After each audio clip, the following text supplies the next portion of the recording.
I'm Talia Page. I'm a registered nurse and a lactation consultant and a student midwife here at the Birth Center of New Jersey. I was a flight software engineer. I wrote software essentially to help satellites navigate in space. And I was walking to work after like a long project that I was really not into. And I called my mom and I was like, are people midwives? In like my early 20s. And she's like, they must be because I had midwives at my birth. Like, I have much younger siblings. My youngest sister was born when I was 23. So I was there for them. She's like, let me call my midwife and she can talk to you.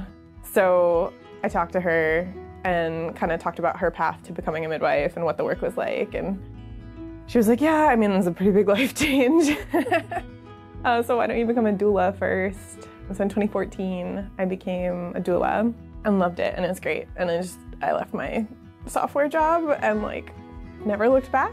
And that midwife back in Colorado, she had kind of lined up like, okay, so I was a doula first and then nursing assistant and then a nurse and then a midwife, because a midwife is an advanced practice degree on top of nursing. So I followed that path pretty exactly. So now it's almost 10 years later and I'm in school for midwifery now. And in the meantime, I've been working through the nursing path, but I really pretty early realized that out-of-hospital birth is what I prefer. And that's what my mom had always done, so that's sort of what my image of birth was. So I worked with a couple of other birth centers in New York. I worked with a home birth midwife for a while.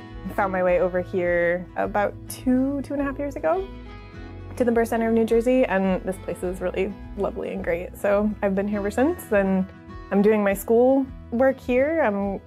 As we shift into like the clinical practice part of my school to become a midwife, I'm doing that all here with Dr. Pemberton and the midwives here. Yeah.